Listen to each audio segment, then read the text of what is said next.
Dark Scorpion Abel was showcasing his skills, but seemed helpless against Red Devil Gordon. Simon saw it too. As long as the battle continued this way, Abel, who appeared like a ghost on the stage, would definitely be at a disadvantage. The outcome of the match suddenly became confusing. Evidently, this notorious A-class fugitive also realized this. At this moment, he abruptly pulled away, then swiftly drew a hexagonal alchemical symbol on the ground with one leg, and simultaneously changed the spell in his hand, rapidly completing the conversion ritual, and shouted, "Unseal." The spectators beneath the stage, watching Abel's actions, became excited again. Look, Abel is really getting serious. That's his alchemical device, blue steel scorpion tail, forged from the hardest known alloy, the mithril blue steel. It is said to be invincible. Heh, this guy was forced to show his true power. That big guy is in trouble.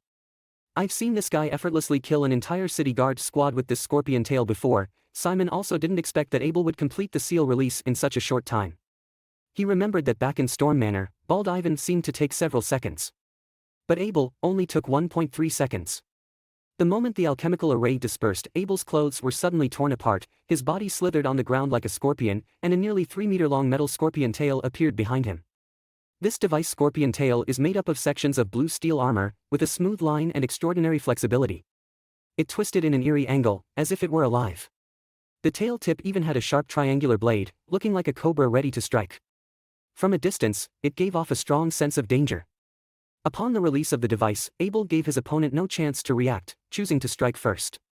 The blue steel scorpion tail moved and made a creepy, brittle metal, crackling sound. This time, Abel, abandoning his previous hit-and-run style, charged head-on. The metal scorpion tail resembled the head of a hunting snake, striking out. Can it actually extend? By the side of the stage, Simon was somewhat surprised watching the scorpion tail suddenly extending like a spring. To achieve this, the construction of the metal device must be 100 times more complex than he imagined. Not only the mechanical complexity, but also the densely packed mysterious runes. Appearing to be a head-on attack, it was actually a surprise attack. The suddenly launched scorpion tail pierced towards Gordon's chest with lightning speed. Indeed, Abel's combat power increased several times once the device was out. Gordon could no longer stand still, and his dagger couldn't block the powerful scorpion tail. With a clang, sparks flew. The harsh sound of metal friction signaled the end of their first exchange. Gordon, wielding a dagger, retreated hastily. Looking down, a smooth cut appeared in his white shirt. Although there was no blood, it was extremely dangerous. Yet Abel's offensive evidently had not ended. After the first unsuccessful attack, the blue steel scorpion tail, which could stretch and contract freely, stabbed out again. The sound of breaking wind was endless, with numerous illusions. In an open space, Gordon probably would have enough room to dodge. But on the stage, especially on a stage restricted by a blast shield, his space for movement was fixed. Clang, clang, clang. The dagger and the poisonous scorpion tail clashed hundreds of times in a very short time, leaving the spectators dazzled. No one expected that Gordon, who looked brawny like a bear, would have such nimble moves. This knight in a white shirt appeared to be in a difficult situation, but he didn't show any signs of defeat. So strong. Simon was completely stunned. The fighting skills of these two completely exceeded his understanding. In his previous life, no matter how powerful a knight was, he couldn't perform such exaggerated moves and techniques. Whether it's physical strength, power, speed, or neural response, both of them have reached a mind-boggling level. The moves on the stage that seem to have caused no casualties, for ordinary people, or even for formal, second-order knights, are lethal. Any small mistake could lead to immediate death. This deadly battle opened the door to Simon's new world. Surprisingly, faced with such a sharp offensive from his opponent, Gordon still blocked with his dagger. Even if his white shirt was torn and bloodstained, he didn't seem to have any signs of unleashing his big move. Logically speaking, as a second-order knight, shouldn't he have an alchemical implant too? Or didn't he have time? Why hasn't he unsealed his implant yet? What is he waiting for? Simon's eyes shifted, guessing that things probably weren't that simple. And just then, just as he predicted, something happened. Perhaps seeing that the battle on the stage was stuck in a stalemate for a long time, suddenly, from the mysterious boxes on the second floor of the arena, a one-way crystal slowly lowered. A slightly fat middle-aged man with a golden-rimmed monocle shouted in a deep voice towards the underground arena, "Kill that guy, and I'll grant you freedom." This middle-aged man had placed a heavy bet on this match. He was assured of a win. He couldn't watch a draw, or let the vile knight deliberately lose, causing him a large financial loss. His voice wasn't loud, but it seemed to have some magic power. All eyes turned towards him. Some people recognized the middle-aged man and whispered, "That's the big boss of Bartolo Wine Group, Ivan Bartolo. Gillington lacks clean water sources, and not enough food to brew wine, but the demand is very high. So the lucrative wine industry has created many gold-gobbling monsters, and this Ivan Bartolo is one of the top tycoons in the inner city. At this moment, Simon immediately understood what Gordon was waiting for. Humph. As soon as the middle-aged man appeared, a cold snort echoed from the stage. Red Devil, Gordon's entire aura suddenly changed, like a waking lion, the calm and numbness in his eyes dissipated, for the first time bursting with a substantial killing intent. The one who felt it most intensely, of course, was Abel on the stage. This notorious A-class fugitive saw Gordon's suddenly elevated aura, and felt a sense of foreboding in his heart. That terrifying gaze, like a needle, was embedded in his body. He originally wanted to conceal some tactics, looking for an opportunity to escape the castle. But now, he dismissed the idea of preserving his strength. Suddenly opening his mouth, his jaw dislocated exaggeratedly, revealing a channel that glinted with the shine of mithril blue steel. Before anyone could understand what had happened, a thick purple gas gushed out and swept across the entire arena within moments. The large, magic protective shield became the best screen for the poisonous gas. In just a few seconds, the entire stage had become invisible. What's going on? It seems Abel had released the poisonous gas. This is bad. We can't see anything, and the air is toxic. That big guy Gordon is probably in danger. This battleground greatly favors assassins like Abel. Sigh. It looks like my bet on the Red Devil is going to lose. I heard through the grapevine that he was quite tough. A purple toxic gas engulfs the entire arena, much to the annoyance of the gambling guests who have lost their sight of the spectacle. But this is the nature of such competitions, brutal, with the ultimate goal being to kill. Everyone accepts the outcome, without needing to watch the process. Simon is also frowning. A poison that can be used as a trump card by Abel is definitely not simple. The arena is sealed off. There is no escape. Even if Gordon is strong, at best, it would end in mutual destruction. It seems like I'm going to lose 1,000, Simon muttered to himself, not feeling a bit bad about losing money. At least he got to watch such an exciting battle between professionals. The ticket was worth it. Meanwhile, looking at the poisonous mist, his face became somewhat strange. He thought, if that guy had released this in the arena earlier, wouldn't all the people in the gambling house have to be buried with him? The big shots in the private rooms upstairs might be able to escape, but for ordinary gamblers like them, few would survive. God, this world is too damn dangerous. Simon felt that without power, one could drop dead at any time. The poisonous gas is pervasive, making it impossible to see anything. The gambling house falls quiet, with only the occasional whisper from a gambler. Is it over? The gamblers are mentally prepared, waiting for the results of the match to be revealed. But suddenly, a strange noise catches everyone's attention. A loud thud sound, as if something had hit the magic shield hard. Then, another brutal thud sound came from the other direction. A shadow could be faintly seen hitting the magic shield and then disappearing in the blink of an eye. Is it not over yet? What happened inside? Suddenly, the large gambling house fell silent. All gamblers stared at the poisonous gas shield, trying to figure out what had happened. At that moment, suddenly, a roar rang out. Roar! The sound was like a terrifying monster roaring in anger, causing a momentary dizziness even through the magic shield. Then, the sound of dense thuds could be heard, like the dull sound of a hammer hitting the ground, causing the entire gambling house to tremble. Before long, the noise disappeared. Everything returned to calm. The view was still filled with the magical shield full of poisonous gas. The gamblers in the room looked confused. People looked at each other, their eyes reflecting the same question. What on earth had happened? The match is over, the red side wins. Amid the confusion of the gamblers, the organizers suddenly announced the result. It seemed that the gambling house had a special method to confirm that the blue side gladiator had died. At this point, the automatic fog dispersal system under the arena also started, and the thick purple toxic gas was instantly sucked into the ground. As the poison fog dissipated, the view gradually cleared, and everyone saw what had happened. On the arena, a huge red-skinned monster stood there, exuding a murderous aura. Is that a Hell Knight? Simon's eyes twitched at the sight of the red-skinned muscle monster, but apparently, it wasn't, as this guy had no horns on his head. On the ground, there was a mass of crimson flesh and blood that was no longer in human form. And the indestructible, blue steel sting was also broken into pieces of metal shards. The entire arena was in a mess. It was clear that the corpse on the ground was Shadow Scorpion Abel. So, that red-skinned muscle monster must be the Red Devil. Gordon, almost as if time had stopped for a few seconds, someone finally exclaimed, "My God. I thought it was just a nickname. I didn't expect his awakened skill to be the B-rank Knight skill, one of the strongest close combat skills, B-002 Red Devil. A super close combat skill that was rumored to be even stronger than most A-rank Knight skills." Standing next to the arena, looking at the mighty and domineering red-skinned Hell Knight, a chilling feeling surged in his heart. He had guessed that the Red Devil Gordon was strong, but he didn't expect him to be this brutishly strong. his ultimate move was simply overwhelming, the gap between the two was unbelievable. Why are the guards from the inner castle so strong? Is it just because of the skill? Simon was filled with doubts, looking at the magic grey mist on the corpse on the ground. He became even more curious. At some point, Captain Carl had also squeezed his way to the side of the arena, looking at the situation on the platform. This newly promoted knight also sighed, muttering to himself, the inner castle of the city gathers over 90% of Glinton's alchemical materials, houses the top cursed items, has the most knight transfer sequences, alchemy blueprints, and rare skill holders. That's why there are so many strong people desperate to get into the inner castle. This was Simon's first day in Old Linden, and he didn't fully understand the concept of the inner citadel. He initially thought it was a setup to isolate the wealthy, but now it seemed that the class gap in this world was even greater.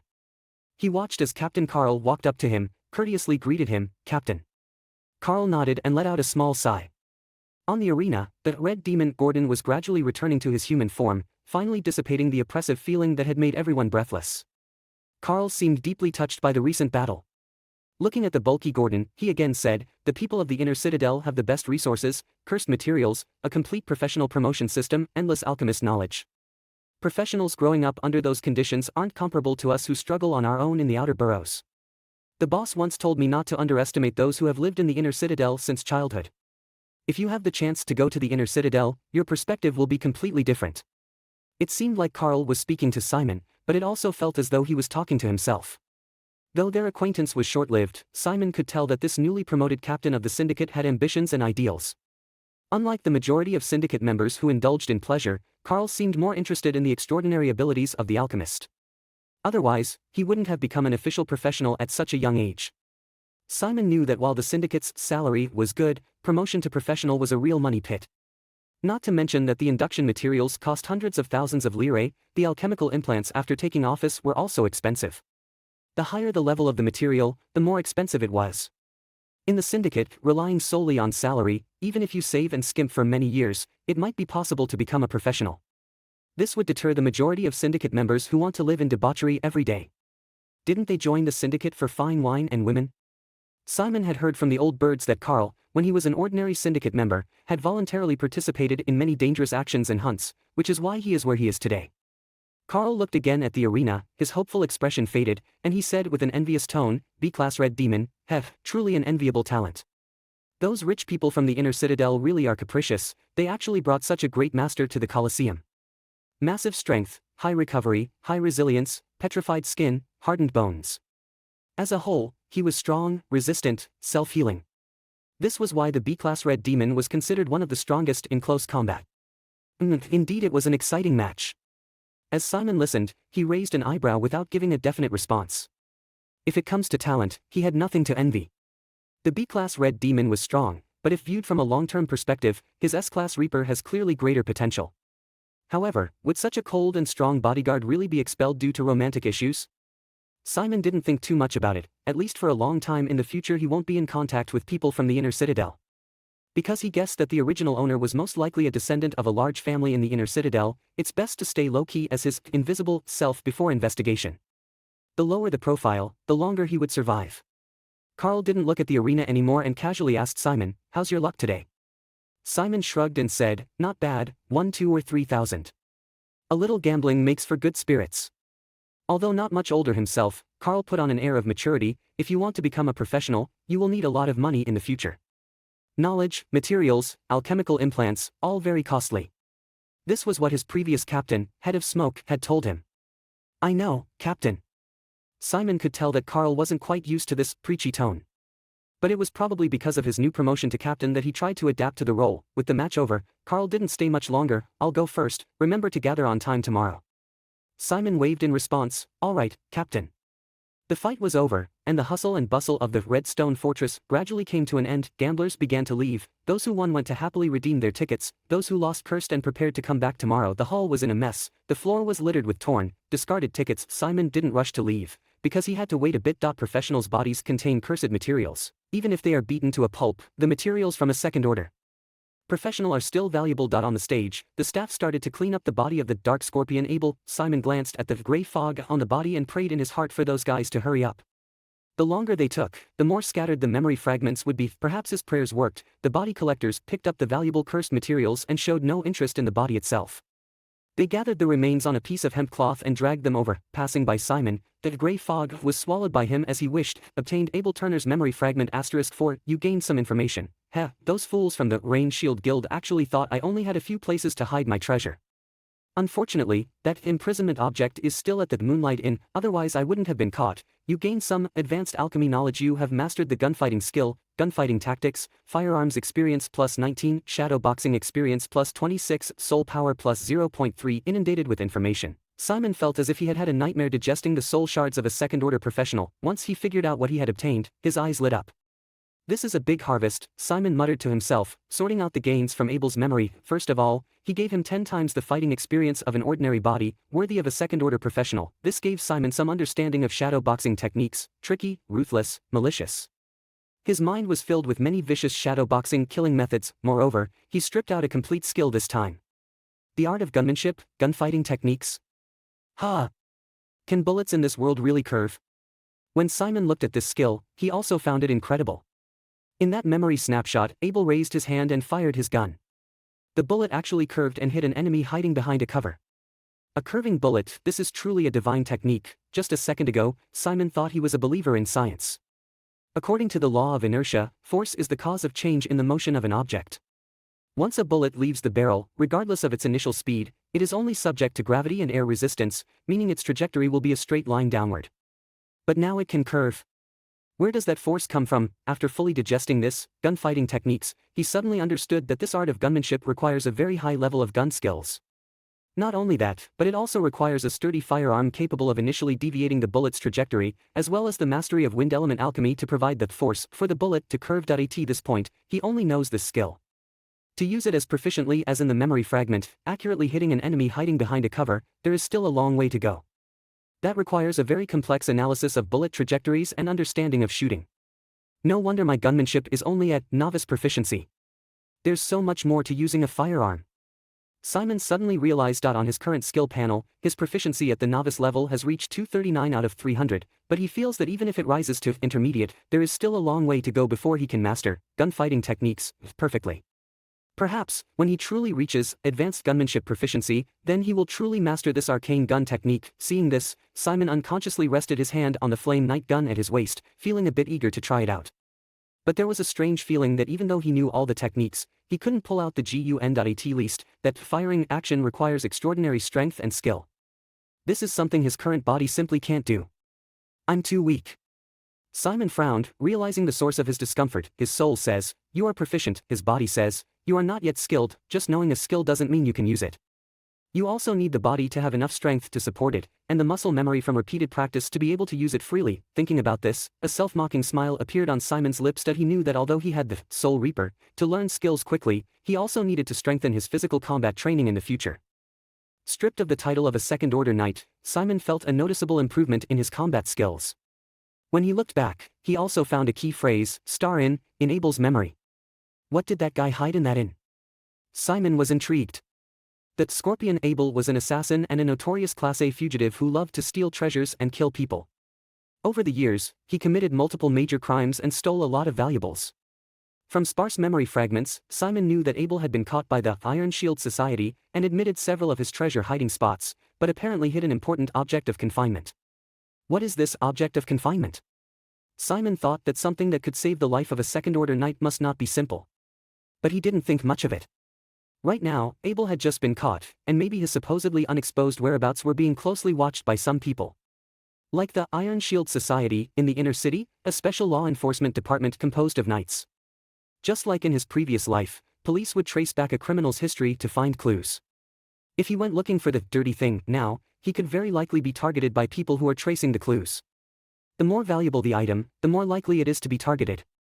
Simon thought, when the heat dies down a bit in the future, he'll find out where the star in is. Tonight's gladiator matches are all over, and after the hustle and bustle, the gamblers have left the scene. Ordinary gamblers don't know that because of tonight's final match, many big shots have come to the Blood Castle Casino. In a private room on the second floor, the air was filled with the sweet tobacco smell of top-grade cigars produced by the Balder Tobacco Company. The room was filled with men and women with iron prosthetics. They wore gentlemanly black robes, but couldn't hide the fierce aura. These were members of underground gangs. If anyone else was here, they would surely recognize the big bearded vulture-like man smoking a cigar as the notorious Smoke Brothers gang leader, Butcher Barnaby. One of the most influential people in the outer city. Barnaby watched the whole fight, and even though he lost a little money, he seemed to be in a good mood. This ability is interesting. Send someone to contact this red demon Gordon. If he's willing to join our gang, give him a senior membership. A second-order knight expelled by the Batlov family won't be hired by other families in the inner city. This guy could only stay in the outer city to make a living. For their underground gang, this kind of person is the best newcomer. Hearing this, the man standing by the door in the private room responded, "Yes, boss." At this moment, the seductive woman nestled in Barnaby's arms also spoke, coquettishly saying, "Old man, what should we do about Grand Street? These casinos and nightclubs are fat pickings. The Cross Alliance sent a young guy over to take charge, making it difficult for us to make a move." Barnaby unapologetically stroked the woman's chest with his hand that had not been turned into an iron prosthetic, saying, just a newly promoted knight. Since they don't let senior members step in, we shouldn't lose our status either. In a few days, send a few guys to get rid of this team, and also test the attitude of the higher-ups of the Cross Alliance." The seductive woman seemed to know some insider information. Hearing this, she guessed something and curiously said, "Old man, did something really happen to the boss of the Cross Alliance?" "Well." Barnaby fell silent, pondering for a moment before he spoke. "Charles hasn't shown up at the Cross Alliance for a couple of months. Word has it that he ran into some trouble in a cursed space outside the city last time." He paused, a hint of suspicion flashing in his eyes before he added, "But knowing that cunning old man, there's always a contingency plan if something goes wrong. He might be up to something big now, preparing a nasty surprise.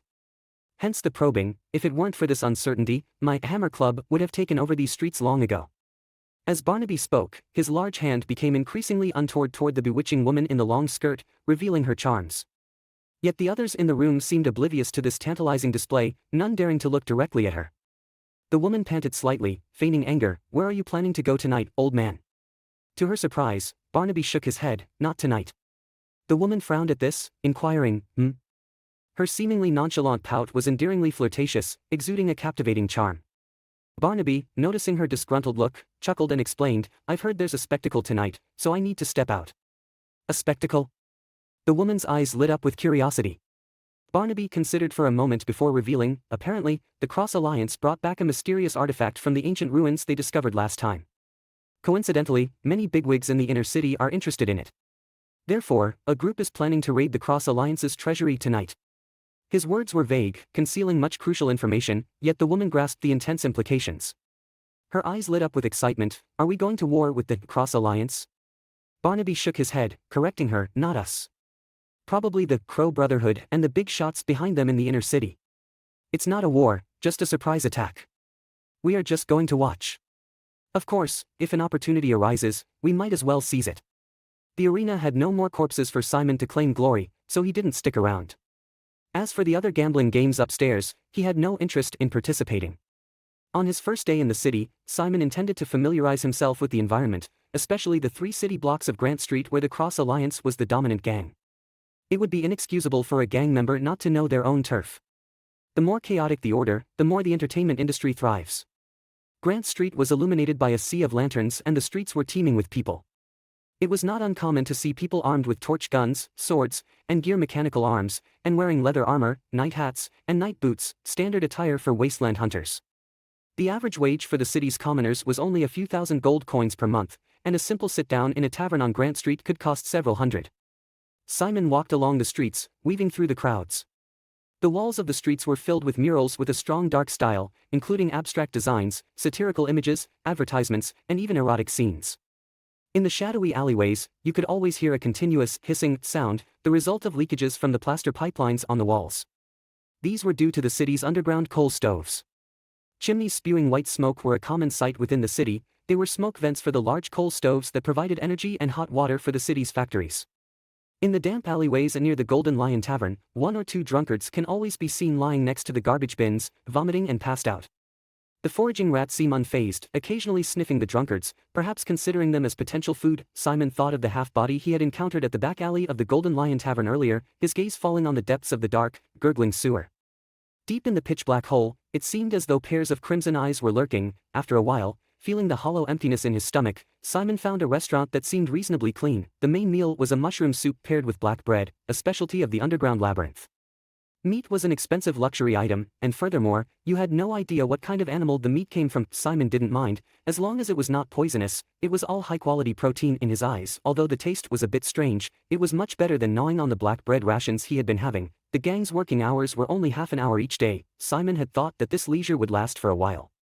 But to his surprise, on his first day, there was an emergency. While he was dining at the restaurant, the carrier pigeon tied to his waist suddenly brought an urgent message: everyone, quickly gather at the back alley of the royal bathhouse. Carl, inside the pigeon, didn't explain what was happening, but judging by the tone, it seemed urgent. The gathering point was not far away, and Simon didn't delay, quickly making his way there. By the time he arrived, dozens of cross-league gang members had already gathered in the dark alley. The horse-drawn carriages were rumbling, and the armored vehicles were already in position. The gang's efficiency was always high, and an emergency gathering usually meant a firefight was coming. Most of the gang members had no idea what was happening. Wearing playful smiles on their faces, Simon looked at the pile of weapons and ammunition being distributed, his brows slightly furrowed, sensing that the matter seemed serious. Carl was succinct and serious, saying, "Our Alliance headquarters warehouse has been attacked. We need to get there immediately. We don't know who the enemy is yet, but everyone, prepare for battle." What? The guild headquarters warehouse has been attacked? Damn it, it must be those Steam faction guys. Let's go, brothers. Upon hearing the news from Captain Carl, the members of the guild grabbed their weapons and hopped onto the horse carriage. They assembled in less than 3 minutes, but it was enough for the guild members near Grant Street to rush to this black alley. It was Simon's first day in the guild. He had never participated in such a collective task and didn't know what to do. But seeing everyone lining up next to the armored chariot distributing weapons and equipment, he also went to get some bullets and grenades. Without waiting any longer, Carl waved his hand and said, "Get on, let's go." The young captain might be young, but he was frighteningly serious at crucial moments. He added, "Take down the names of those who didn't make it. We'll deal with them according to the guild rules tomorrow." Everyone hurriedly got onto the chariots. The steam carriages took the lead: 2 wheels, 3 wheels, 4 wheels, and even huge iron-ringed unicycles, all of various shapes and sizes. The guild had its own mechanical modification shop, so these steam carriages, which looked rough and had many parts exposed, performed well. They had everything they needed, like exaggerated shock absorbers capable of jumping over 10 meters, ejection systems, hinges, hooks, and machine guns at the front. With the steam boilers roaring, those veterans carrying cannons and large-caliber firearms rushed out. Then came the armored chariots, horse-drawn carriages, and various four-wheeled old-fashioned carriages. Without waiting for someone to arrange for him, Simon followed a few veterans and hopped onto a carriage in the middle. His instinct from watching 1,000 dramas told him that the center of the convoy was the safest. Moreover, it was safer to hang out with veterans than with a bunch of newbies. By chance, Captain Carl was in a carriage up ahead. He looked back and saw Simon. It seemed to remind him of something, and he said to Samuel next to him, "Samuel, the newcomers haven't participated in any guild actions before. Take care of them when the fight begins." Samuel still looked carefree. "All right, Captain." The convoy set off in an imposing manner, attracting a lot of attention from the people on Grant Street. The headquarters of the Iron Cross Society was in the core area of the Southern City District, Block 41, the Black Forest Building. After receiving the news of the attack on the headquarters, the massive guild began to mobilize. The leaders and captains scattered across various blocks quickly organized their members to assemble and march towards the headquarters. At this moment, a group of fully armed masked men had broken into the Black Forest Building. There was still a fierce firefight outside, but these people didn't seem to want to fight to the death with the Iron Cross Society guild members.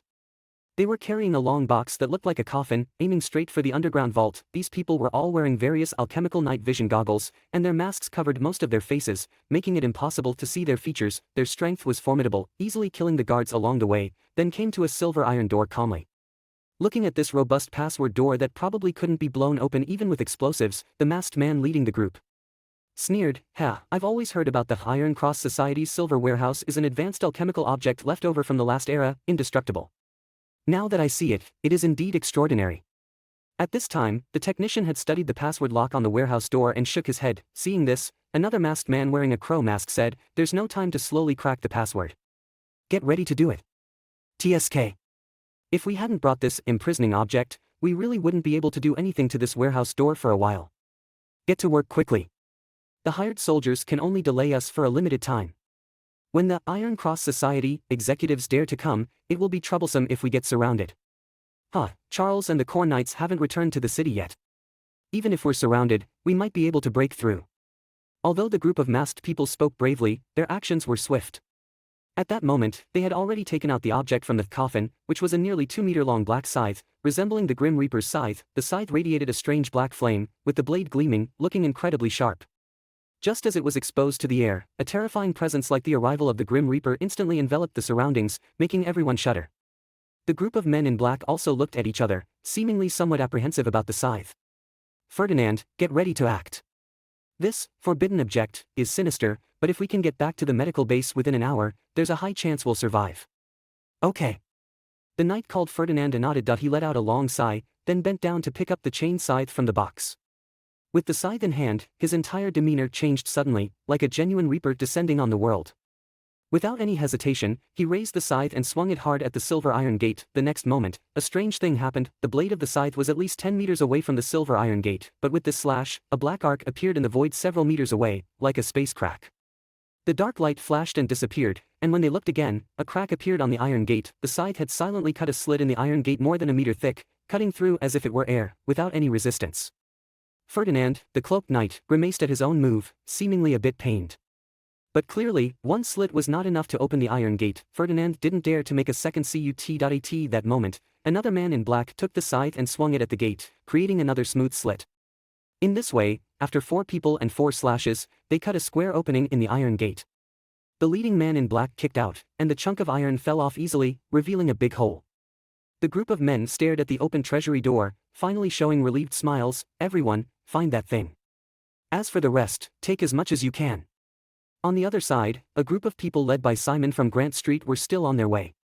Even with a full-speed carriage, it would take at least 10 minutes before they could reach the guild headquarters, the Black Forest building. Just as their carriage drove onto a bridge, something unexpected happened. The leading carriage suddenly hit a high-explosive barrel of gunpowder, causing a violent explosion. Obviously, someone had guessed that they would come to support, so they set up an ambush on the way. The bridge was in a special location, and taking a detour would waste more time. With a loud boom, flames shot up into the sky. The leading carriage was overturned, and after spinning in the air several times, it finally landed on the ground. The debris from the explosion scattered everywhere, and the shock wave overturned several motorcycles. Ambush! The captain, Carl, shouted. There was a harsh screeching sound as all the carriages braked at once. Simon's response was also very quick. Before the carriage had even finished skidding to a stop, he used his momentum to jump off the carriage. He then rolled over, found a solid cement pile on the bridge as cover, and hid his entire body behind it to avoid getting hurt in the crash, jumping off the carriage, finding cover, and drawing his sword, all in one go. So there really was an ambush. Simon had suspected this before they set off. The Iron Cross Society is the overlord of the southern castle. If anyone dared to attack the castle openly, they would surely anticipate reinforcements. If he were in their shoes and wanted to stir up trouble, he wouldn't let the reinforcements arrive easily either. Attacking the reinforcements would yield better results. So, on the way there, he was always observing the surroundings. As soon as he saw something was wrong with the leading carriage, he immediately reacted by jumping off the carriage. The sudden explosion caused a moment of panic in the carriage team. However, in the next second, both sides began a fierce firefight. The gunfire was loud. Simon didn't dare to show his head recklessly. He took out a mirror and peered out from behind the cover to observe the situation. He then saw a group of masked armed men relying on terrain to snipe at the carriage team from behind the cover on the other side of the bridge. However, the members of the Iron Cross Society weren't pushovers either, they also fired back. The underground organization had its own military factory, and their crossbow cannons and other equipment were no worse than any outside forces. The members of this world's underground organizations were not weaklings, rather, they were a group of desperados. Seeing themselves being ambushed, they all became furious, so they used the steam carriages as cover and pulled out heavy firepower to retaliate. In an instant, cannonballs rained down like a storm, and the sound of the explosions was deafening. Just as Simon was observing the situation using a mirror, a severed arm fell from the sky and landed at his feet. The blackened traces of gunpowder burns were still smoking, and fresh blood flowed from the break, staining the ground. Before he could react, another bang sounded, and a shell fragment hit the stone pile, splashing a large amount of stone chips. Simon felt the burning pain of his cheek being grazed by the stone chips. He squinted at the scene in front of him and muttered with a somewhat solemn expression, making such a big move on the first day, huh? Simon knew very well that death on the battlefield was something you couldn't avoid simply by wishing it away. They were there to support their headquarters, and he was certain that Captain Carl would never choose to retreat. The only option to survive was to kill the enemy. As a member of the Knights Templar, Simon had quickly adapted to his role. He silently estimated the location of the enemy gunman he had just observed, took a deep breath, rolled forward, and fired several shots from his large-caliber musket toward the other side of the bridge. Bang! Bang! Bang! After his roll and gunshots, Simon swiftly took cover behind a steam carriage a few meters away. As he steadied himself, a hearty praise rang in his ears. "Well, kid, not bad at all. Many newbies get shaky legs on their first mission, but you managed to fire your weapon." Turning his head, he saw the robust figure of Samuel. This guy had been keeping an eye on the new recruits after hearing Captain Carl's words. He had assumed that Simon would freeze in fear after taking cover as soon as the fight started. But unexpectedly, he saw Simon firing his weapon, rolling, aiming, and shooting with cool judgment and proficient action. On closer inspection, Samuel saw an enemy gunman drop to the ground, a bullet hole in his head. He was even more surprised and praised Simon again. "You're quite a shot."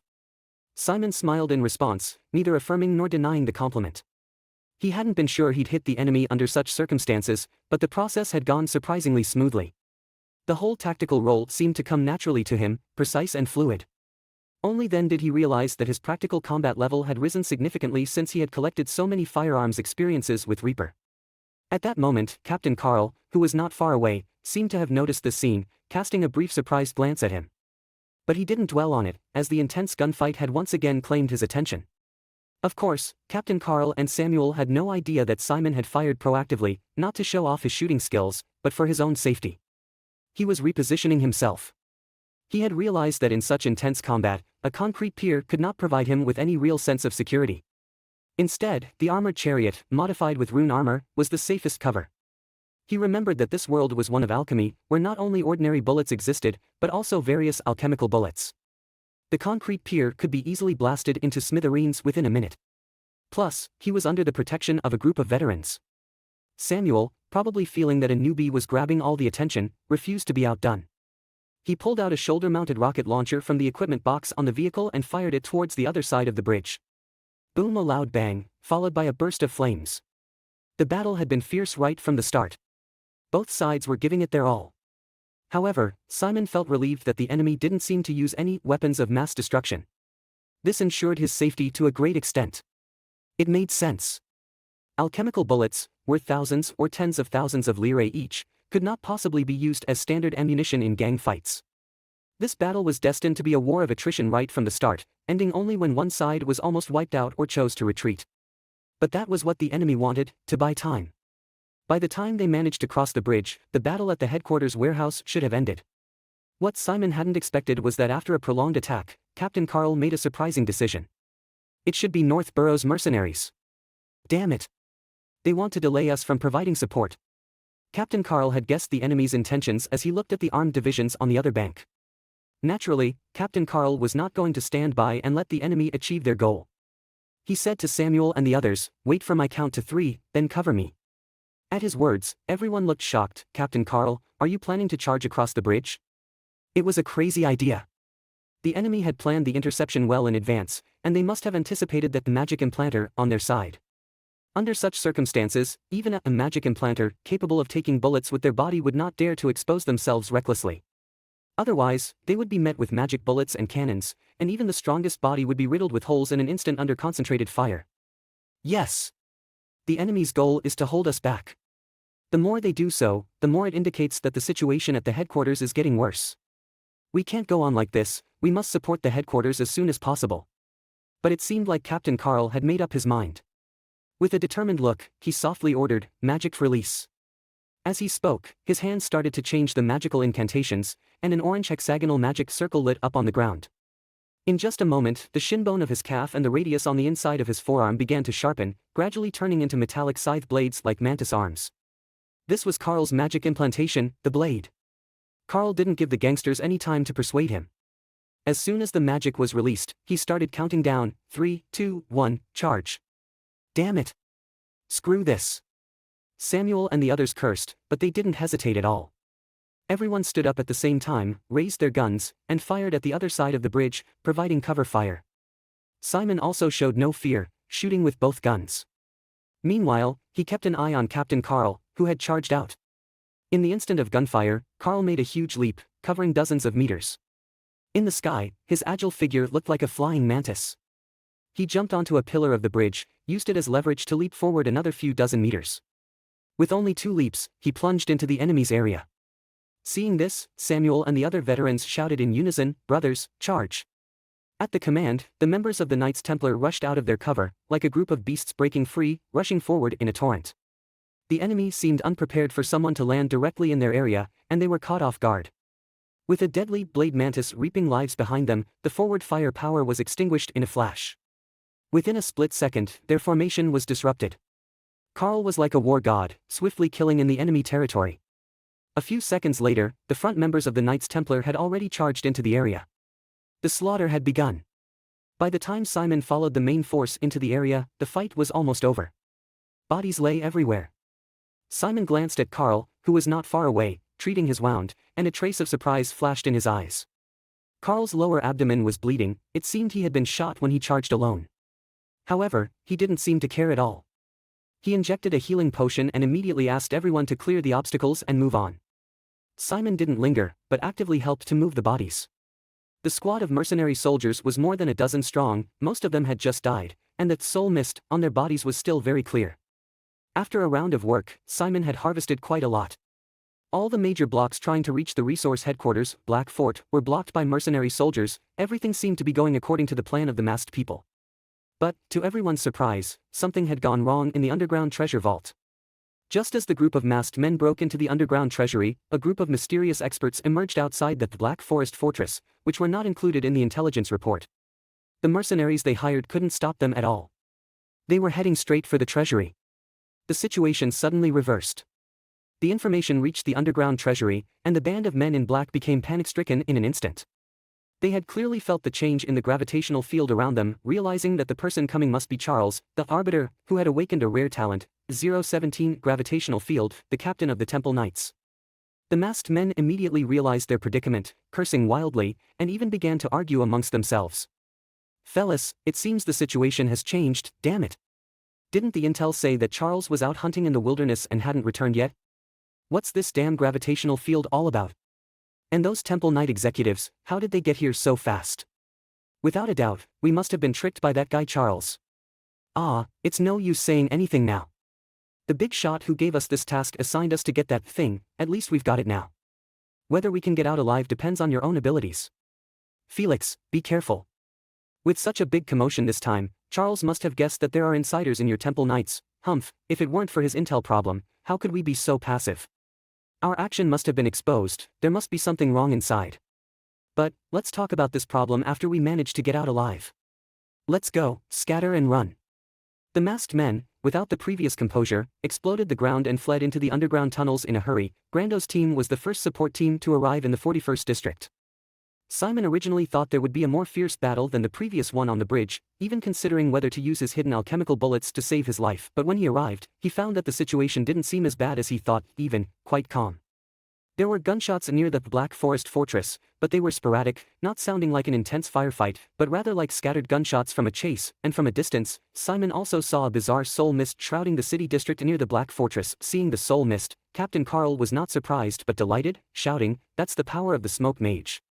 The veterans in the team seemed to recognize this technique, exclaiming, great. With a smoke mage present, there's definitely no problem. Regardless of the problem, they're going there for sure." Sure enough, after the convoy entered the soul mist, they soon encountered armed personnel cleaning up the battlefield. They were the followers of the Temple Knights. Someone recognized Carl and greeted him. "Hey, Carl, you guys are here." Carl looked at the comm headquarters with a puzzled face. "I got the message that the headquarters has been attacked." "Where are the attackers?" The man responded, the captain and the executives suddenly came back. Those guys were naturally wiped out. Carl was first stunned, then overjoyed. The captain and the others are back? Listening to this relaxed tone, Simon also breathed a sigh of relief. At least, it seems that he won't have to face a transcendent battle that's much higher than his current strength on his first day of joining the gang. Grando's convoy arrived majestically in front of the Black Forest fortress, and the surrounding soul mist was gradually dispersing. This time, a middle-aged man with a calm expression like water slowly emerged from a group of soul mist not far away. Carl and the veterans recognized this man and greeted him, "Smoke Mage." Simon remembered that he had seen this middle-aged man just 10 hours ago, on the city wall. This was one of the executives of the Temple Knights, the Smoke Mage, Sam Cast. The middle-aged man nodded. As a response, he seemed to be injured, with a somewhat pale face. Before Carl could ask any questions, a large bird suddenly swooped down from the sky. Simon instinctively reached for his flintlock at his waist, but upon closer look, he realized it was a human with black metal wings. As soon as he landed, the iron wings on his back instantly retracted and disappeared. Recognizing the newcomer, Carl excitedly greeted, "Archangel Elder." This was another executive of the Holy Cross Knights, Knight Angel Godric Altier. Godric seemed to be familiar with Carl too, curiously asking with a smile, "Oh, young Carl, I heard the reinforcements from other blocks were intercepted by mercenaries. How did you guys get here so fast?" Carl humbly said, "We were worried about the headquarters, so we rushed over." Understanding Carl's character, Godric guessed something and laughed, "You little guy, did you rush to the front again?" "Ha!" Carl scratched the back of his head and laughed. Godric shook his head without saying much, but admiration was evident in his eyes. Simon was quietly observing from the crowd, and his eyes flashed with interest as he looked at the metallic wings, flying alchemical magic implants, very practical. He planned to take office soon, where he would face the choice of alchemical magic implants. As a puppet master, a profession that excels in agility and skill, having the blueprint for these alchemical wings seemed like a good choice. The tension started to ease as the guild headquarters seemed to be safe. But at this moment, the two executives suddenly turned their heads as if they noticed something. Following their gaze, Simon looked over too. The next moment, they saw a woman carrying a heavy object jumping down from a rooftop some 10 meters away. As soon as she landed, she tossed the thing on her shoulder to the ground. It was a masked man covered in knife wounds, unconscious. Clearly, it was another executive, four-armed Rakshasa, Selena. Carl greeted again, "Sister Selena." This woman dressed boldly, full of heroic spirit. Her thick blue hair was tied into a high ponytail, and around her waist was a thick red rope that looked like a large red cord, with 4 different color single-edged long swords attached. Her attire was reminiscent of the knight armor from Simon's previous lifetime, but only the lower half. The loose leather armor only covered the front and back, leaving her long pale legs and half of her buttock uncovered, raising doubts about possible exposure when moving too much. Her upper body was even more revealing, except for a cloth breastplate, she only wore 2 red leather shoulder and wrist guards. A large part of her skin was exposed, showcasing her exaggerated bulky arms and a dragon tattoo on her back. From a distance, Simon glanced at the dragon tattoo and felt an intimidating demonic aura that made him avert his eyes. Another glance at the prominent bust on her chest confirmed that it was a sign of great danger. Upon seeing Carl, the fierce aura Selena emanated when she landed suddenly dissipated. She teased, "Yo, little Carl, I heard you're in charge of Grand Street now? TSK, when are you going to arrange some handsome men for your big sister to play with?" Carl patted his chest and laughed, "Sure, Sister Selena. Whenever you come, I'll arrange it. If you think the men from the flower field are not good enough, I'll personally accompany you." Selena gave him a disdainful look and joked, "Tisk TSK, with your skinny arms and thin legs, I'm afraid you won't last long." Hearing this, the veterans in the car burst into laughter. Some shameless men even yelled out, "Sister Selena, if the captain can't do it, we can." Seeing this scene, even Simon couldn't help but show a relaxed smile, but jokes aside, everyone noticed the unconscious prisoner Selena brought back.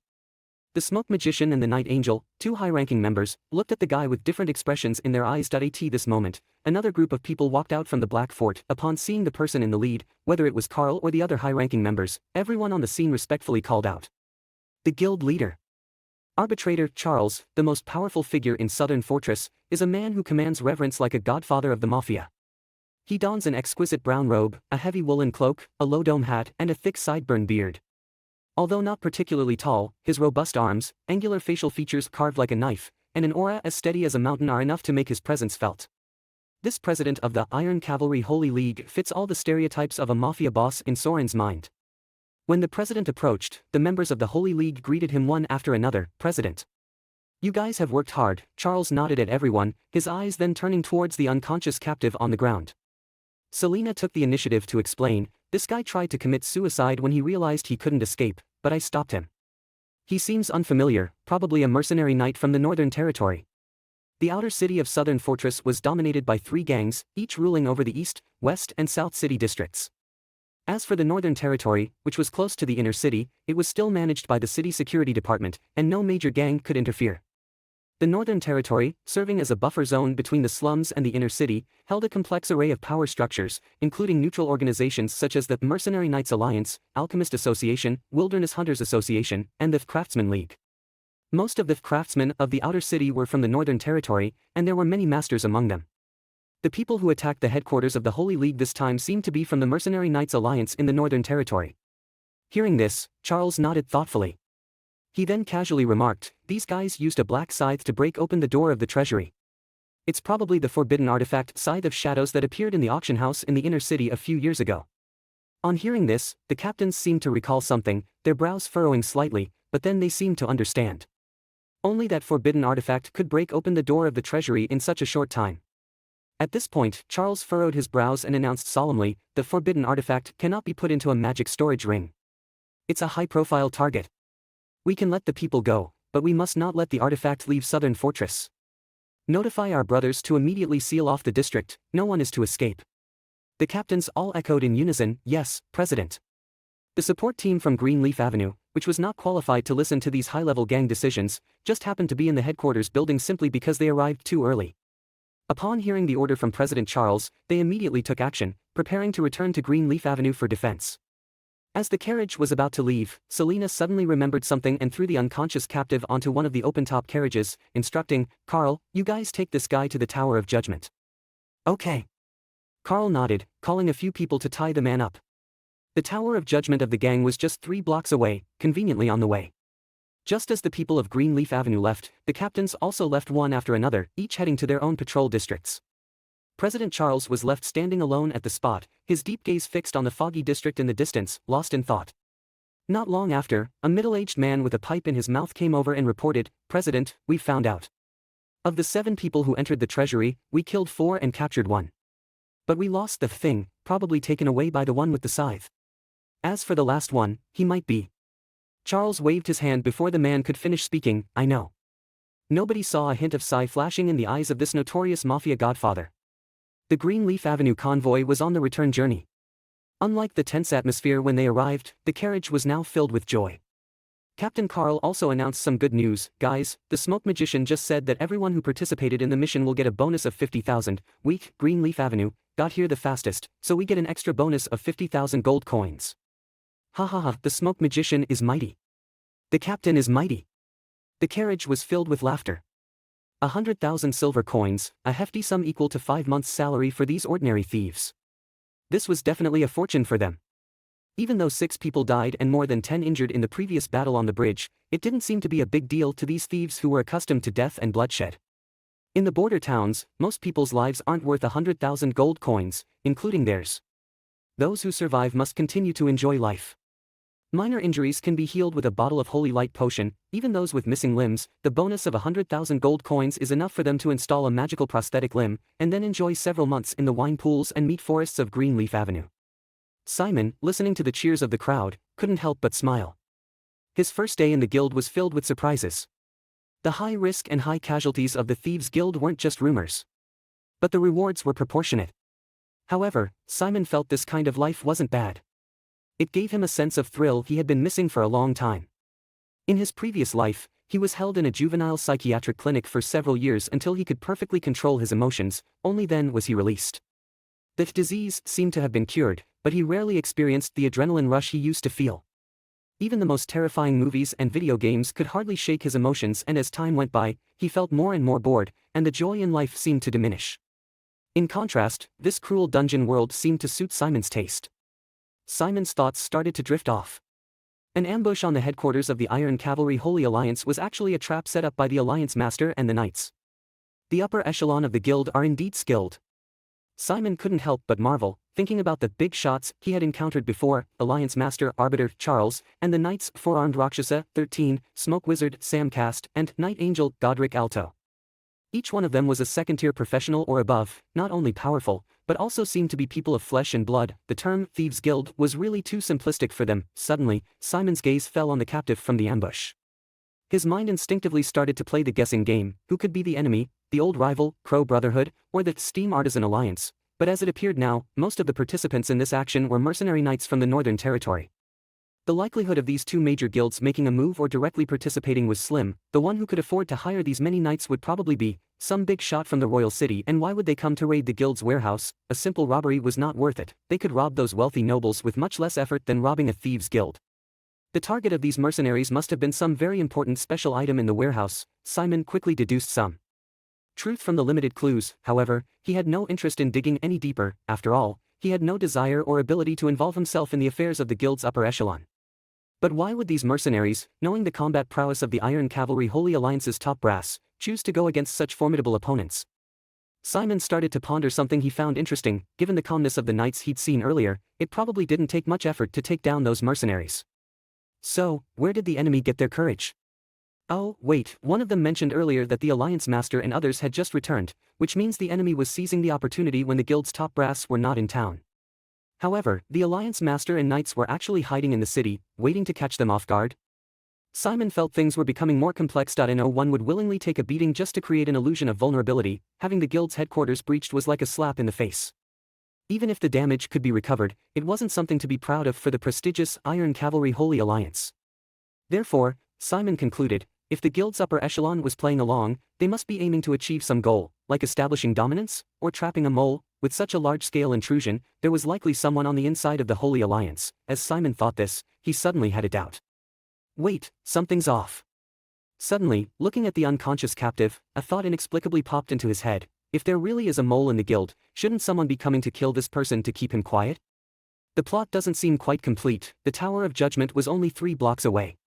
If they didn't kill this captive on the road, it would be difficult to do so once they got inside. Then, the mole's identity would be impossible to hide. As if in response to his thoughts, the very next second, a crossbow bolt whistled through the air and landed with a thud. The captive in the carriage in front of him suddenly had his head blow up. Simon stared at the bloody scene in front of him, his face twitching. He instantly realized that he might have guessed correctly. The sound of the bowstring made it clear that it wasn't an ordinary longbow. Judging by the way the skull exploded, the arrows were alchemical. The goal? Probably to ensure the target was killed with a single shot. Although the thunder-like sound of the bowstring made Simon instinctively shudder, he soon regained his calm. After all, he understood the entire situation and was confident the shooter wouldn't release a second arrow. After all, the shooter was there to silence someone, not waste arrows on the likes of them. Plus, they were near the headquarters of the Black Forest, where the gang's elites could arrive at any moment. The longer the shooter took, the slimmer his chances of escape would be. Damn it, there's a shooter. Everyone, be careful. The sudden attack shocked everyone on Grand Street.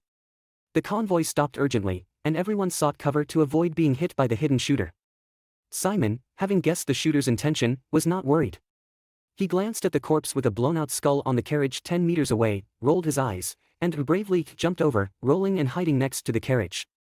Simon didn't care about the conspiracies of the higher-ups or any insider.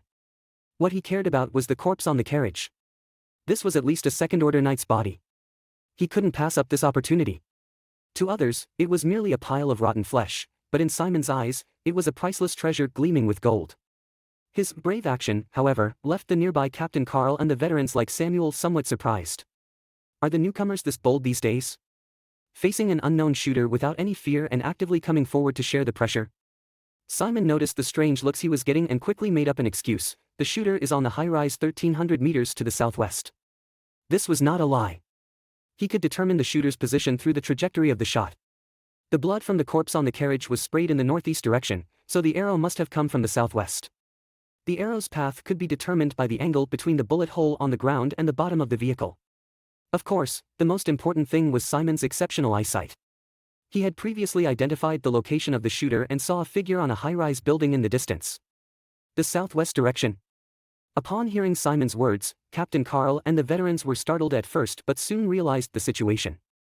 They too knew how to determine the location of a shooter, but they were still in shock from the sudden attack and hadn't recovered. However, a newcomer had already figured it out.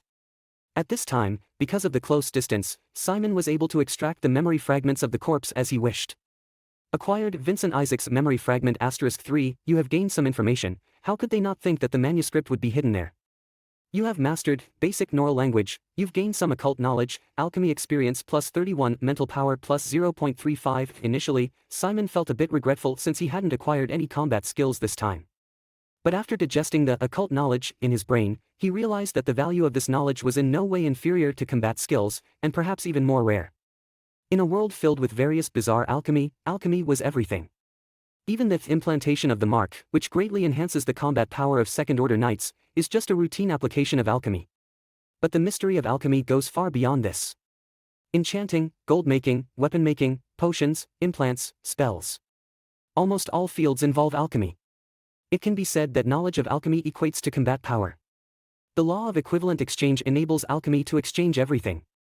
This is why the old-school magic alchemists of the Crow Knight Regiment looked down upon the mechanical technology of the other 2 knight regiments. So far, the combat power of the new sect steam machinery is far inferior to the old sect magic.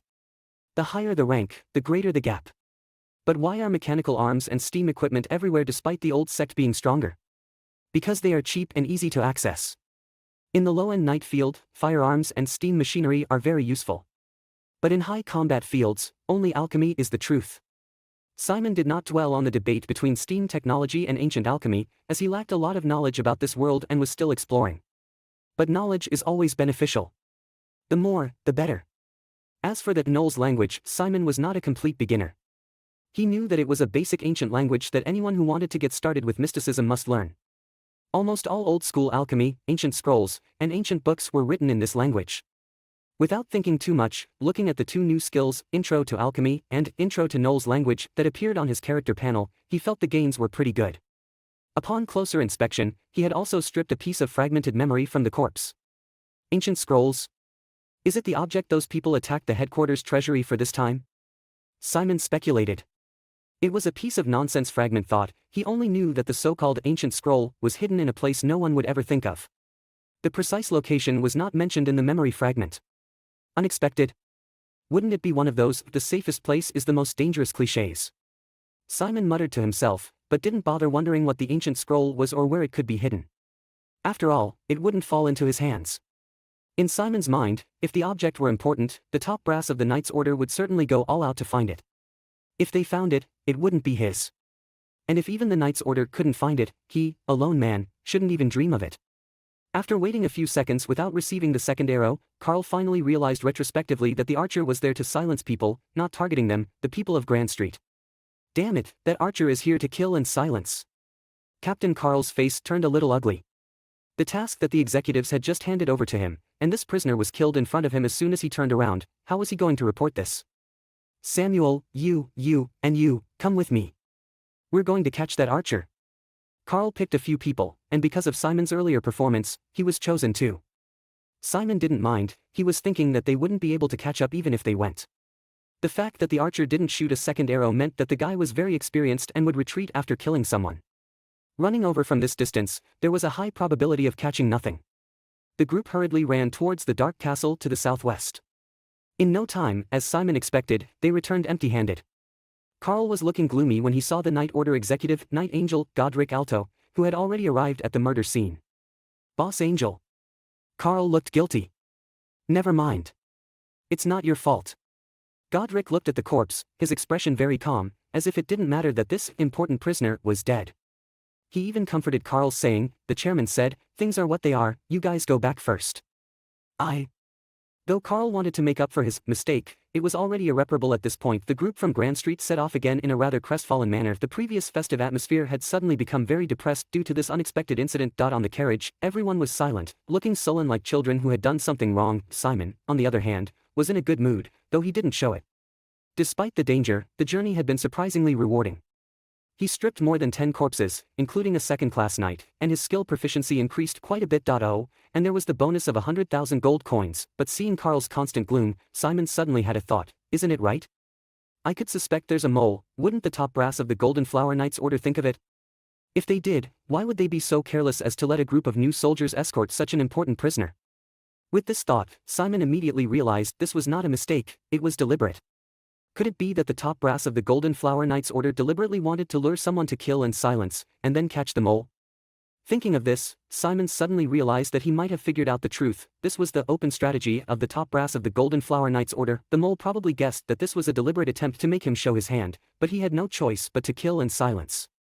Otherwise, if the prisoner really confessed, he would still inevitably face death. But Simon also knew that it was hard to train a longbowman. There may not be one qualified longbowman out of 100,000. And the farther the distance, the more factors that can be affected. So, if one could shoot someone in the head from this distance, he must be very skilled with the bow. If it was an inside job from the Golden Flower Knights Order, it wouldn't be hard to figure out the identity of the archer. At this thought, Simon looked at Carl again and shook his head slightly. This poor squad leader, blaming all the responsibility on himself, feeling deeply guilty. Little did he know that this was just part of the top brass's plan. Simon rubbed his temples, throwing the messy thoughts behind his mind. Whether it was a conspiracy or an open strategy, it had nothing to do with him. The only thing he cared about was that he was going to buy materials and prepare to become a knight as soon as he got back. Who would have thought that he would encounter an emergency on his first day of joining the Knights Order? Who would have thought that the emergency would be so high risk, although it was a close call. This time, Simon was not sure that he could turn the next accident into a blessing, therefore, enhancing his strength was the most urgent goal. The captive was assassinated, and the Knights of Athena Street retreated to their territory in disgrace.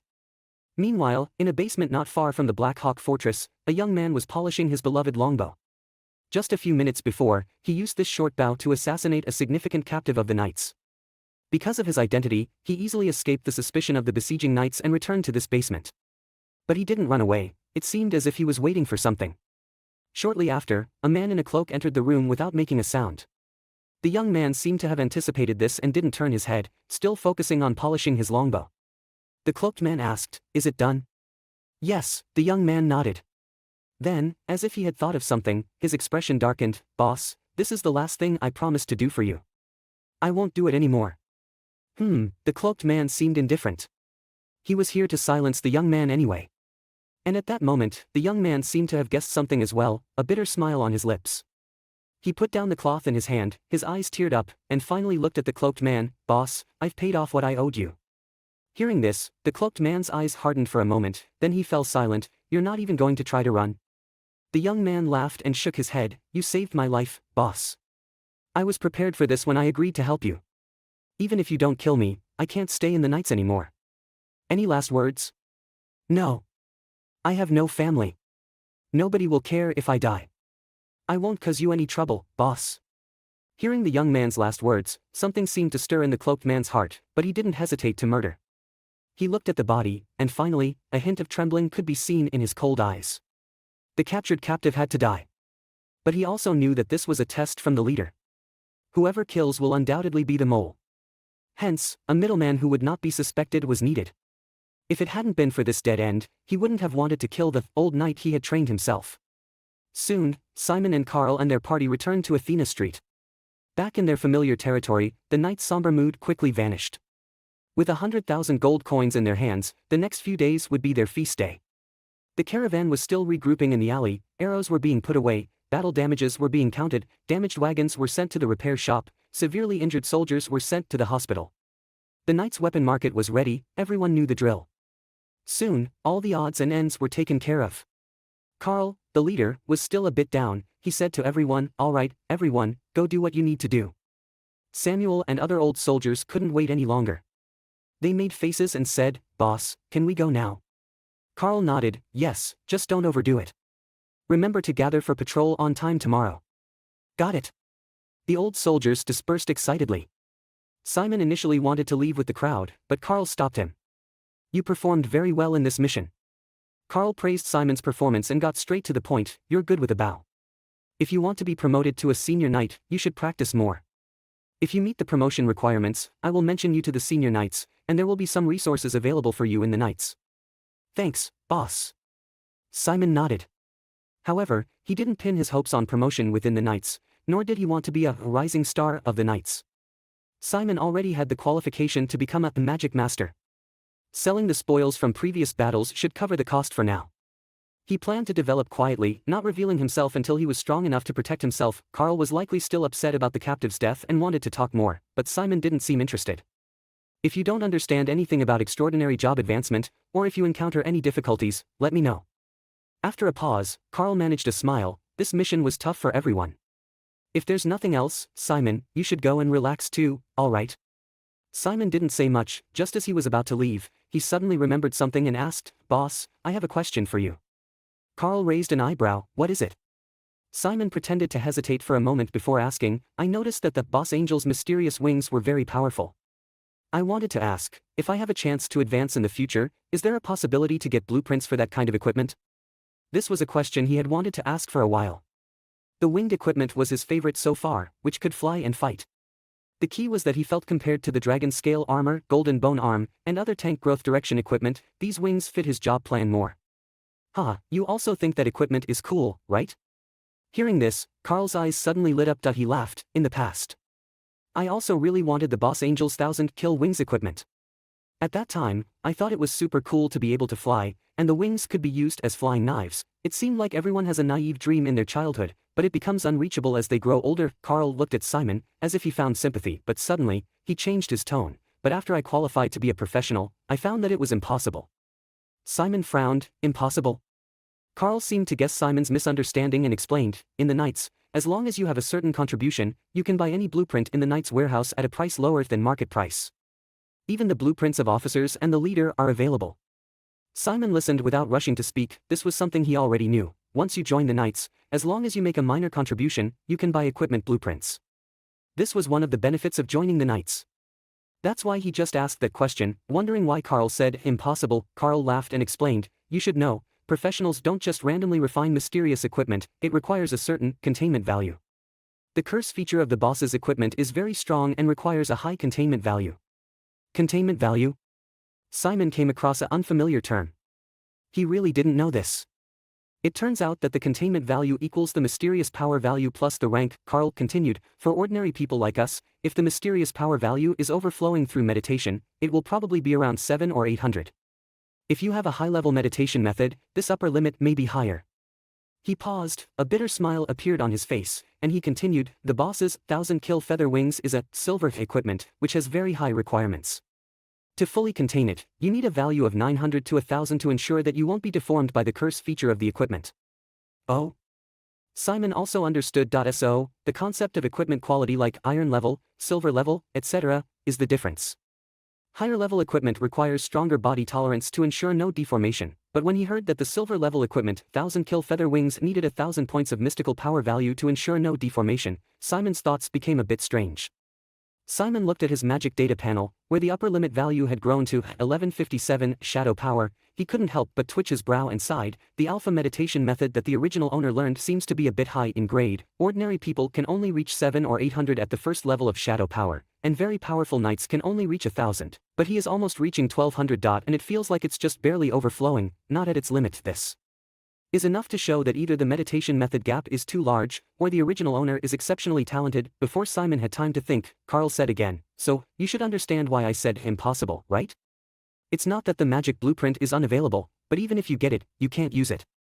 The Archangel has such a high shadow power value because he often went outside the city to hunt in the past, and he stayed in the high mutant environment for a long time. Staying in a high mutation environment for a long time indeed can increase the body's tolerance to shadow power.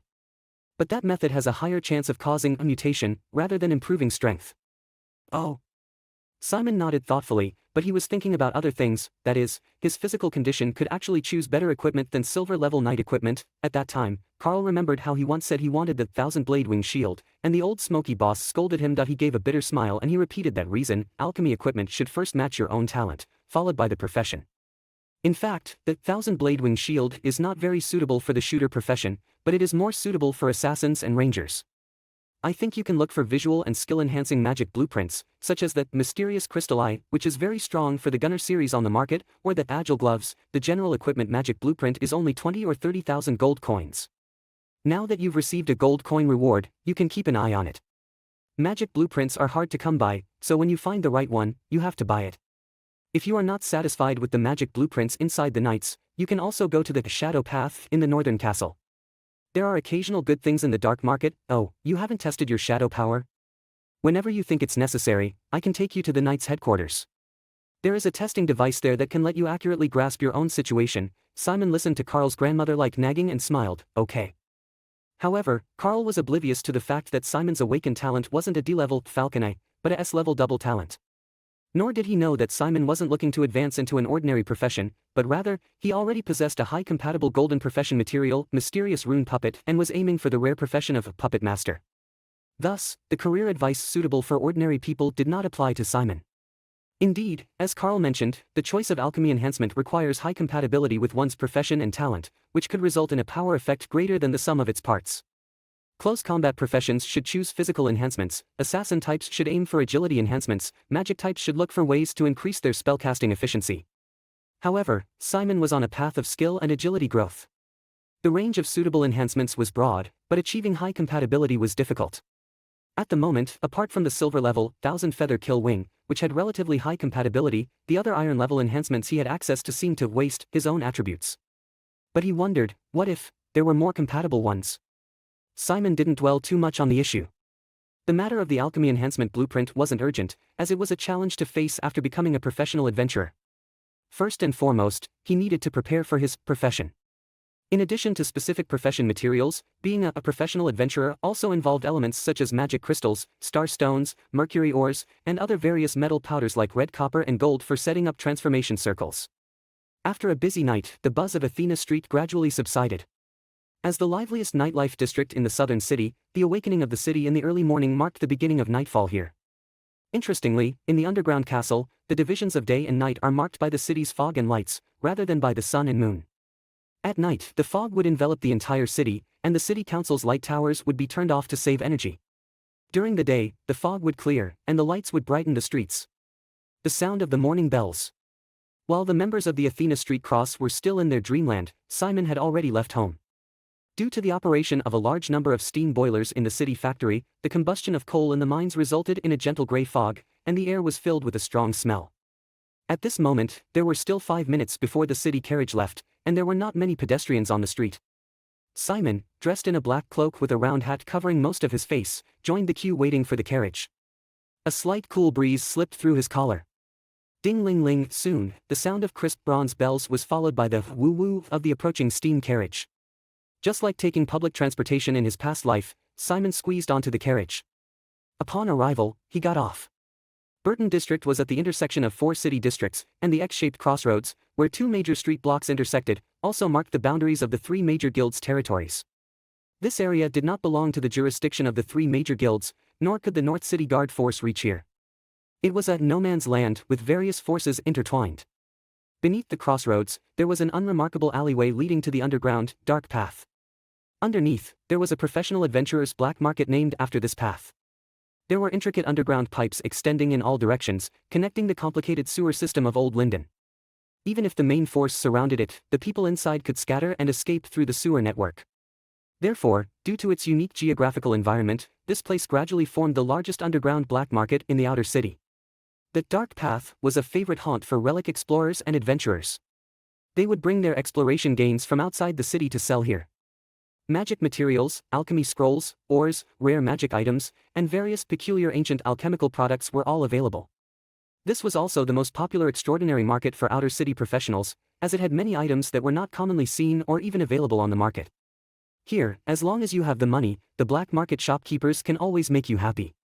Many good things that are not supposed to be seen, such as stolen goods from thieves, loot from murderers, can be found in some unremarkable shops in the dark path. Expensive firearms, swords, advanced potions, alchemical ammunition, steam-powered machinery, alchemical designs, and even military alchemical prosthetics leaked from the inner city, high-end alchemical materials that only the nobility could enjoy, even top-secret information. Everything can be found here. Things that cannot stand the light always hide in the dark corners. Only every 10 meters, a dim gas lamp can be seen, their lights dull. Simon walked through a long underground tunnel, about 200 meters deep into the earth before arriving at a huge underground chasm. This dark alley is not a flat neighborhood, but a 3-dimensional building complex. The ancient underground waterways are neatly arranged on the rock wall, at the end of which is an endless darkness leading to an unknown place deep underground. People have built small shops with steel frames depending on the waterways, just like the hanging temples in Simon's past life. They travel through various rudimentary steel structure stairs and bridges. Simon stood at the entrance to the neighborhood, looking at the endless dark abyss before his eyes. A trace of contemplation flashed in his eyes. Without much delay, he went straight to the shopping street. His steps on the steel plate road made clanging sounds. Perhaps because it was still early, the just-opened dark alley didn't have many customers. Simon looked over. Most of these shops are only a few square meters, and there are some materials hanging at the door, announcing what the shop sells. Occasionally, a few will write a small sign with charcoal and hang it at the door. Black Witch's Alchemy Material Shop, Starry Bookstore, Giant's Mechanical Shop. Interestingly, Simon actually saw his own missing person notice in the notice board of the street. No, to be precise, it was the original owner's notice. Although it was not a wanted order, the photo stated that clues could be provided for a reward of 100,000 rissos. This is already the reward price for a B-level wanted criminal, which is quite tempting. This is a notice board for posting material purchase information. Half of the space is filled with various material purchase information, and hidden codes for trade addresses are also left. Only those who often hang out in the black market know what those codes mean. On the other half, is the space for information traders to exchange intelligence. Like the classified ads area in the newspaper, it is filled with various missing person notices, bounties, and trade codes. And the A-level wanted criminal, Scorpio, who died in the fighting arena yesterday, Embark, is also in the front row. However, there is already a red cross on his photo. Simon only glanced at it and didn't look further. The one wanted in the list is the brown-haired teenager Philip Regal. What does that have to do with him, Simon, who is bald? As the appearance depends on the heart, the body that has been replaced with a soul, whether in temperament or facial features, is increasingly different from the original owner. He didn't think that bounty hunters could find him just based on this photo. In addition to the fixed shops in Dark Alley, there are also some antique dealers who claim to be relic hunters on both sides of the narrow road. They casually pulled up a torn cloth, put a few things on it, and claimed that they were ancient treasures recovered from certain relics. This gave Simon a feeling of visiting the Prague antique market. Various weird-looking things seem to be bluffing, but when the Falcon's Eye sees it, they are all fake. Although he has the Falcon's Eye, Simon doesn't think he can pick up leaks, nor does he waste time identifying those fakes. Superior items all have very special energy fluctuations, especially like cursed materials. Even a layman can feel that they are not simple. And besides, alchemists are also a very learned profession. It can be said that almost every relic exploration team has a treasure appraiser who is proficient in archaeology and mysticism. It is possible for one person to miss it, but it is almost zero possibility for everyone to miss it. There are good things in the black market, but you definitely have to pay a corresponding price. You don't have to pick up the leak yourself. If you sincerely want to sell, just ask the shopkeeper directly, and he will mysteriously take out the good things that are not displayed on the counter. After all, his wanted order was still hanging on the wall. Simon didn't plan to wander around the market. He came to the black market this time because he wanted to buy some appointment array materials. Before, Carl had told him that the Rosenthal's alchemy shop has a good reputation and the items are also of high quality. He walked for a few minutes and found that inconspicuous shop in a corner of the market. There is an ancient copper bell hanging at the shop door. No matter how you go in, you will touch the narrow door. With a ding-dong, the shopkeeper will know that a customer has arrived. The shop is very small, with glass counters on three sides, densely packed small wall cabinets on the wall, and even many display material samples hanging in the air with ropes. Hearing the bell, a glasses-wearing old man popped out from behind the counter, who was organizing materials. "Customer, what material do you need to buy?" Simon glanced at him, didn't talk much, took out the material list and said, "I need 6 pieces of white crystal, 30 grams. But just at the beginning, the old man looked surprised, as if he had heard it wrong. "You want white crystal?" "Simon, how, don't you have it in your shop?" The old man explained, "No, honorable customer, I didn't mean that. I mean, advanced professionals don't need high-purity crystals at all, ordinary yellow crystals are enough." The shopkeeper sells alchemy materials. Of course he knew that buying crystals must be for setting up the alchemy conversion array of the appointment ceremony. He sells several tens of points of crystals here a month. Over 95% of people purchase impure yellow crystals, and a few will purchase blue crystals with higher purity. As for high-purity white crystals, nobody in the outer city can use that high-end stuff. Not only is the price expensive, using this high-end material to set up a common appointment conversion array is purely a waste. So he thought that the customer in front of him had made a slip of the tongue. "Thank you for your kindly suggestion, but I am sure I need 6 pieces of white crystal," Simon said solemnly. It's not that he is ignorant, but now he already knows a lot of alchemy common sense, and he knows he must need this material. If it's a normal appointment ceremony, impure yellow crystals are indeed enough. But the appointment material mysterious rune puppet in his hand has reached the gold level, therefore he needs equally high-level materials to set up a conversion array, so he could successfully be appointed. "Oh, I see." The old man looked at him and didn't say much. He took out something from his personal storage ring and introduced, "I just received a few from a group of relic exploration team yesterday, originally planned to sell them to the big commercial guild in the inner city. If you want them, I can sell them to you. However, the price is not cheap. 6 pieces cost a total of 12,000 gold coins." Simon looked at the 6 palm-sized crystals on the tray that were crystal clear and transparent, and nodded in satisfaction. Although he does not have the ability to judge purity, the name shown by the Falcon's Eye is high-purity white crystal. The old man asked again, "What else do you need?" 15 grams of stardust powder, 80 milliliters of high-grade mercurial liquid, 8 portions of refined copper powder, 200 grams of dragon scale powder aged at least 30 years, emerald crystals. Simon, without any disguise, directly mentioned the materials he required. He was clear that there was no need to hide his intentions. These material merchants, astute as they were, had sold too many materials. They could almost guess what you were up to at the start of your conversation. If you were to buy these materials from various shops, you would likely draw more attention. That's quite a list of high-grade materials. You might not be able to gather all of these at once if you go to other shops. Luckily, I have some in stock. The old man muttered, clearly guessing that his customer was preparing to set up a high-grade transmutation circle. However, as a professional merchant, he would never pry into a customer's secrets. That was the rule of the black market, that he didn't bother with small talk, and took out the materials one by one, weighed them, and then quoted the price. That would be 42,000 gold coins. Hearing the price, Simon expressionlessly took out his still-warm prize money, saying, "Here is the money, please count it."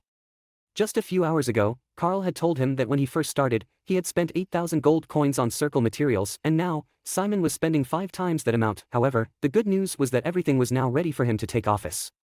In the shadow market, plenty of goods can dazzle one's eyes with their allure. However, Simon had no intention of lingering. The market has its own rules, as do those who dwell in the shadows, the rats. Before coming here, Carl had expressly warned him.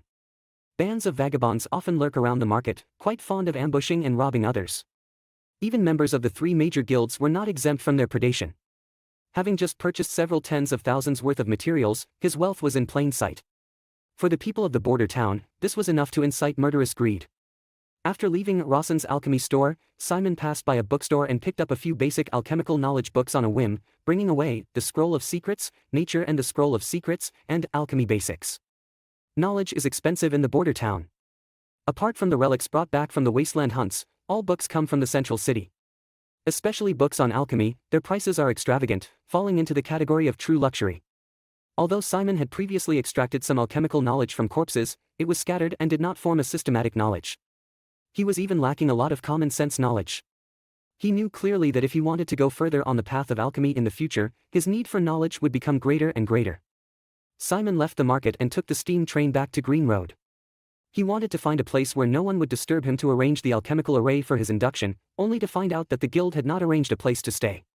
Probably they thought it was unnecessary. After all, for most guild members, hotels and entertainment venues were their homes. Even if a place to stay was arranged, those guys would not be there for a few days in a month. Eventually, Simon found an inn. With no soundproofing, noises came from the neighboring rooms, the rhythmic creaking of iron beds, the panting of girls, the smacking of whips. Simon automatically blocked out these noises, puckering his mouth in distaste. This place is really filthy. He glanced around the room, noting the damp and broken corner, the rusty iron bed with a gray, dusty mattress. The sheets had spots that could either be blood or something else. Under the bed, layers of dust, pipe ashes, and hair had accumulated. The room always had a musty smell that lingered in the nose. It didn't matter though, Simon didn't plan to sleep here. As an ordinary guild member, as long as he wasn't a fool, he wouldn't ostentatiously go to the luxury inns to stay the night. He just wanted to find a place where no one would disturb him, to set up the conversion ceremony. He cleared under the bed with a broom, creating a space about 3 meters in diameter. Then he took out the alchemical materials he had bought in the market earlier. Using 6 white crystals as points, he arranged a hexagram. Then he mixed red copper powder and lizard powder in a specific ratio and drew a circular pattern with the powder. Then he drew the symbol of Ouroboros and the scales with mercuric chloride solution. The alchemical conversion array required for the induction is the most basic alchemical array. The runes are simple, and the types of materials needed are not complicated. As long as the positions of specific materials and patterns are correctly placed, they can produce magical reactions. Simon carefully arranged it, and about half an hour later, he finally completed the conversion array. A slightly more advanced basic alchemical array can cost tens of thousands. No wonder there are so few ancient magic system alchemists in Old London. It's a profession that purely burns money. Simon felt a bit sentimental. In his memory, ancient alchemical mages had to set up similar alchemical arrays every time they cast spells, using it to convert elements. To cast a spell, in reality, was to burn money. In the world of alchemists, there is such a saying: in this world, there is nothing that alchemy cannot accomplish. If there is, it means that not enough money has been burnt. For the ability to become stronger, any sacrifice is worth it. Simon didn't think about it too much. He took out the wooden box containing the rune puppet, and opened it without hesitation. The most important thing for becoming a professional is the induction material. The essence of induction is to allow the transcendent characteristics in the material to merge into the human body through the conversion ceremony. There are also various induction materials for sale on the market, not too expensive, with a market price of about 100,000 lire. Those materials are usually extracted from monsters killed in dungeons by wasteland hunters, and then made into alchemical items with specific magic patterns. Simon now knew that what was sold on the market was all black iron material, but in actuality, there is a higher quality silver material. But silver quality induction materials are controlled goods, and can almost only be seen in the large business firms of the inner city, and they are also rare items. They are monopolized by the big families and tycoons. This is almost the best induction material that the alchemists of old London could create, but the best induction material is not silver, but the cursed items handed down from ancient times, that kind of rare, called gold material. Just like the golden, cursed item rune puppet that Simon got, because any induction material that can withstand the erosion of time is of high quality. They are often left behind by the best alchemists of ancient times. They can awaken unique professions, like the mysterious puppet master. The feeling of anticipation that I haven't felt in a long time. Simon took out the rune puppet, with a hint of excitement on his face. The induction ceremony is not without risk. Failure means being backfired and mutated by the cursed characteristics in the induction material, but for Simon, he didn't have to worry about that. The all-knowing eye assessed that his magic circle could be used normally, and the compatibility between the induction material and his body was high, so there was no reason to fail. He stood in the center of the hexagram, placed the puppet in the center of the Ouroboros pattern, then began to chant a spell. Follow the principle of equivalent exchange for all things, praise the glory of the Creator, witness the miracle of creation with alchemy. The content of the spell was simple, not like the kind mage's spell that begs for power from a deity, but a short phrase like an aphorism. It said that actually, it's not necessary to chant. Chanting this phrase is simply for a sense of ceremony. Because alchemists do not believe in any gods. In their eyes, even the so-called gods are just higher life forms that have mastered certain high-level laws, and they also have to abide by the principle of equivalent exchange. If they really have to believe in something, alchemists only believe in the Creator, the origin of all things in the universe. Simon did not take it lightly. He followed the process as he should, just as expected. When the spell fell, the conversion array also lit up with a dazzling blue light. The 6 white crystals gathered the magic energy of the entire array, gradually becoming brighter, and the mysterious power became stronger. Simon was composed. He watched as the puppet on the ground seemed to melt in the light, little by little, merging into the hexagram. Then, the iridescent light wrapped around him like vines. Visible particles of light rushed into his skin. The mysterious power gradually merged into his body.